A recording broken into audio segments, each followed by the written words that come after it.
ప్రపంచంలో ఎక్కడున్నా మీ గోత్రనామాలతో వేదమందిర్ నిర్వహించే ఆన్లైన్ పూజలు హోమాల ద్వారా దైవ అనుగ్రహాన్ని పొందండి. అయితే ఇంత పెద్ద స్టార్ రైటర్ కదా సార్. అంటే ఇండస్ట్రీలో ఏదో ఒక చిన్న చిన్న గిల్లి కజ్జాలు కానీ, పక్కన వాళ్ళు వచ్చి గెలడం కానీ ఇలాంటి ఏదో ఉంటాయి. ఏ రోజైనా పోసానికి ఇష్టం పడ్డ జీవితంలోకి బయట నుంచి అమ్మాయిల నుంచి మెసేజ్లు, ప్రపోజల్స్ ఇలాంటివి వచ్చినప్పుడు ఎలా తీసుకునేవాళ్ళు, ఎలా రిజెక్ట్ చేసేవాళ్ళు? అసలు ఆ టైం లేదు రాజా సార్. అంటే అంటే నేను టైం ఉంటే ఏదో పిచ్చి పనులు చేస్తారని కాదు. నాకు ఆ బ్యాక్గ్రౌండ్లో మా నాన్న చనిపోయిన తీరు ఆత్మహత్య చేసుకొని ఎవడి పిల్లాడికి డబ్బులు కూడా లేకుండా, చదువు లేకుండా అన్నీ బాగుంటానని చెప్పి తెలియకుండానే ఆత్మహత్య చేసుకున్నాడు. నాకు నీడ్ ఏంటంటే కుటుంబం. మా అమ్మ ఎవరికి చేయి జాటదు. అప్పుడు పూరి గుడిసెలో అలాగే ఉంది తప్ప ఎవరి కోసం వాళ్ళ అమ్మను కూడా అడగదు కనీసం. అమ్మను కూడా అడగదు. అలాంటి తల్లి కోసం నాకు ఇది పడింది. అది మద్రాసు వెళ్ళిన తర్వాత, మద్రాసు అడగండి మీరు ఎప్పుడైనా సార్, పొద్దున్నే 4ంటికి లేచుతా. 4 నుంచి వైఎంసీ గ్రౌండ్లో వెళ్ళిపోయి ఒక 40 మినిట్స్ పరిగెత్తుతా. తెల్లారిగట్ట 4ంటికి లేచి 4:15కి వెళ్ళి మళ్ళీ వచ్చి స్నానం చేసి 6ంటికి కరెక్ట్గా పర్చూరు బ్రదర్స్ దగ్గర ఇంటి ముందు ఉంటాను. అక్కడ నుంచి మళ్ళీ నేను నిద్రపోవాలంటే కనెక్టం 12:30కో 1 అప్పుడు పడుకోవాల్సి వస్తుంది. ఇక నాకు ఎవరు చూడాలి, నిద్ర సరిగ్గా లేదు. అది అట్టా సేమ్ అట్ట కాకుండా ఫస్ట్ ఫిల్మే సూపర్ హిట్ అయిపోయింది పోలీస్ బ్రదర్స్. అక్కడ నుంచి 10 ఏళ్ల పాటు ఒక్కరోజు కూడా టైం లేకుండా 100 సినిమాలు చేస్తాను. అది నేను రాసి ఇప్పుడు ఏ రంభ ఉర్వశి అదే తొక్కడానా ఏమీ నాకు అట్లాంటి ఏమి లేవు, రాలా. అంటే మాకు డబ్బు కావాలి, వచ్చిన బ్యాక్గ్రౌండ్ కష్టాలు కావాలి, చూసిన మా అమ్మకి ఏమైనా చేయాలి, నేనేం చేయాలి అంటే ఒక మా నాగార్జున యూనివర్సిటీలో హెడ్ ఆఫ్ ద డిపార్ట్మెంట్ ఉంది, తమ్మారెడ్డి నిర్మలా మేడం అని. ఆమెకు నేనంటే ఇష్టం. ఏది మంచివాడు పోసాని కృష్ణమురళి, పాపం పిల్లవాడు బాగా చదువుకోవాలి అనుకుంటూ ఉండేదంట. అప్పుడు నాకు ఫస్ట్ ఫిల్మ్లో పెద్ద హిట్ అయిపోయి అందరు పేపర్లు గొప్పగా రాశారు. ఈయన మొత్తం ఆ పేజీ పావు పేజీ అంటే ఆమె ఇప్పుడు సెటిల్ అయిపోయాడు కావాలా, అయిపోయింది అని ఏమంటే అన్నపూర్ణ స్టూడియోకి ఫోన్ చేసింది. ఆమెకే వచ్చారో అది తెలియదు.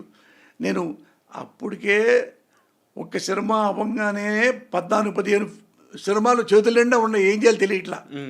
అయినా రాత టక రాసుకుంటే వెళ్ళిపోతా, ఈజీ కొట్టేస్తా ఒక సినిమాని. ఎప్పటికీ అమ్మో ఇన్నుండే ఎట్ట లేదు, ఎన్ని వస్తే అని చేస్తా. ఇంకా గట్టిగా చెప్పదలుచుకుంటే 1 డే సినిమా మొత్తం రాస్తా. 1 డే సినిమా మొత్తం రాస్తా. అంత కెపాసిటీ రైటింగ్లో ఉంది. అది వెళ్ళిపోతా. రాము గారే నన్ను అడుగుతా, రాము నన్నే చెప్పింది రికమెండేషన్ అందరికీ, పోసాని కృష్ణమురళి అతను చాలా బాగా రాస్తాడు, అతను పెట్టుకోండి అనేవాడు ఆర్జీవి గారు. ఎందుకంటే నేను బాయ్గా ఉన్నప్పుడే శివ సినిమా పెద్ద హిట్ అయిన తర్వాత 2వ సినిమాకి రామ్ గోపాల్ ఎంత ఫైరు కనపడ్డ ఎవరు అపాయింట్మెంట్ కూడా ఇవ్వడు. ఎవరో చెప్పారట రామానాయుడు గారు, 2వ సినిమా చేస్తున్నావు కదా రామ్ గోపాల్ వర్మ శివ తర్వాత, నీకు కొత్తగా కావాలంటే నా రైటర్స్ అంటే పచ్చోళ్ళ కుర్రోడున్నాడు, ఒకడు చదువుకుంటున్నాడు డాక్టరేటు, వాడు నీతులు రాస్తాడు, బూతులు రాస్తాడు, ఏమైనా రాయగలడం. అది పెట్టుకుంటే అవునా చదువు డాక్టరేట్ చేస్తాడా, అవునంటే అతను పిలిపించాడు సార్ అని. పిలిపించడానికి ఎవరెవరు ఉన్నారు, మనీ డైరెక్టర్ నాగేశ్వరరావు, తేజ కెమెరామెన్, వాళ్ళిద్దరు మద్రాసు తిరుగుతున్నారు మీకోసం. నాకేం తెలుసుంది, నేను బాయ్ని ఎక్కడో చిన్న చక్రవర్తి మెస్సులో తిని ఆ పక్కెళ్ళి ఈ పక్కెళ్ళి ఆ పాలు ఈ పాలు, ఆ కూరగాయలు ఈ రాయటాలు అన్ని రకాలు ఉండేవి. గురువు గారి ఇంట్లో సపరీలు కూడా చేసేవాళ్ళు. అవే సంబరాలు రాంబాబు అనుకోండి. అట్లా 2-3 తెలియలా. ఎప్పుడో ఒకసారి వస్తుంటే ఎదురుపడ్డారు. ఏమయ్యా నువ్వు ఎక్కడున్నావు ఏంటంటే అన్నది వస్తున్నారు అంటే ఎవరండి మీరంటే నేను రామ్ గోపాల్ తెలుసు కాబట్టి తెలుసు శివ డైరెక్టర్ కదా అన్న. ఆ, ఆయన నిన్ను 2 సినిమాకి రైటర్గా మిమ్మల్ని రమ్మంటాను, మిమ్మల్ని పెట్టుకుంటారని అంటే ఒకసారి లోపల సంతోషపడ్డాను. అది నేను చదువుకుంటున్నానండి పర్చువల్ దగ్గర. చదువుకోవటం ఏంటయ్యా, ఆయన చెప్తే నువ్వు వెంబడే రైటర్ అయిపోతావు, నువ్వు రా అంటాడు. అంటే అంటే ఆయన చెప్పారు కదా నేను వెళ్తాలేండి అండి, ఎప్పుడు పలానప్పుడు రారా. అక్కడే మద్రాసులోనే అన్నపూర్ణ ఆఫీస్ ఉంది, అన్నపూర్ణ స్టూడియో వాళ్ళది. అక్కడ ఉంటాడు 9:30 10 అంటే నేను పొద్దున్నే మన అక్కడ అగస్త్యార్ కోయిల్ అని ఉంటుంది, ఆ గుడికి దండం పెట్టి వెళ్తా. ఆ దండం పెట్టుకొని పొద్దున్నే స్నానం చేసి వెళ్తా కదా. వెళ్ళి ఆయన దగ్గరికి వెళ్తే ఇటు కూర్చొని చెప్పి నమస్కారం సార్ అంటే, మీరే పోస్తాను కృష్ణమురళి అంటే కూర్చోండి అని అంటాను. మీ గురించి చెప్పారు, రామానాయుడు గారు, సురేష్ బాబు వీళ్ళందరూ చెప్పారు మీరు బాగా చేస్తారంట. అదే అసిస్టెంట్గా ఉన్నాను సార్ అన్న. అదే మన సినిమా చేద్దాం మురళి గారు అన్నట్టు. అంటే నేను సినిమా చేయరని చెప్పడానికి వచ్చాను సార్ అన్న. అదేంటిది అన్నాడు. అంటే నేను చదువుకుంటున్నాను సార్, యూనివర్సిటీలో డాక్టరేట్ చేస్తున్నాను, వాళ్ళ దగ్గర అసిస్టెంట్ పని చేస్తున్నాను. I need let me take some time sir, I need some more experience from Parsuri brothers, అందుకని ఏమంతు క్షమించండి సార్ అన్న. భలే కూర్చోమరండి అన్నాడు. కూర్చోబెట్టు అంటే స్క్రీన్ ప్లే గురించి ఇంకోటి 2-3 అడిగాడు. అడిగితే చెప్పే నాకు తెలిసి బాగుంది మురళి, నువ్వు ఇప్పుడు చెప్పావు కాబట్టి సరే వెళ్ళు, నువ్వు ఎప్పుడు సినిమా చేయదలుచుకుంటే నా దగ్గరికి రా, మనం కలిపి చేద్దాం. బస్ ఇదంతా ఇంత బిజీగా ఉన్నారు కాబట్టి లైఫ్లోకి పక్క నుంచి అమ్మాయిలు రాలేదు, అది కాదు, ఛాన్స్ లేదు, ఛాన్స్ గోల్ లేదు. అయితే ఇందాక మనం మాట్లాడుతూ ఒకటి మిస్ అయిపోయింది. యూనివర్సిటీ నుంచి ఒక ఫోన్ వచ్చింది, తర్వాత ఏం జరిగిందో చెప్పలేదు.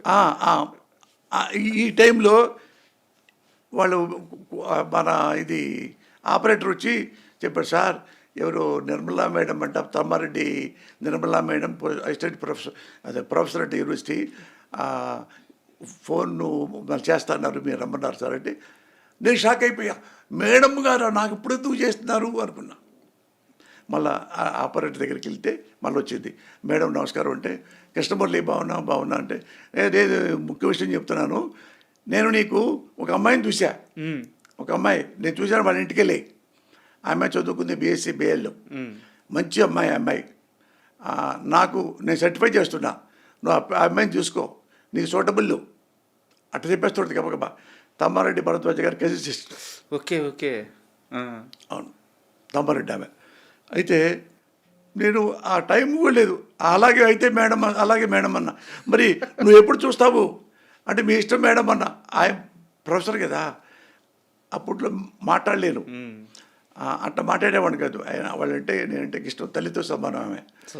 అయితే మీరు ఎప్పుడేటప్పుడు మేడం అన్న చెప్పుకోవడానికి అంటే, మరి రేపు ఎల్లుండురా ఎక్కడ చెప్పేస్తాను, అదే సార్ అదే మేడం అన్న. అంటే రేపు వెళ్ళలేకపోయా, ఇంకో రేపు వెళ్ళలేకపోయా అంటే నేను చెప్పి మేడం కొంచెం అదైపోయింది, ఎల్లుండి వస్తాను మేడం అన్న.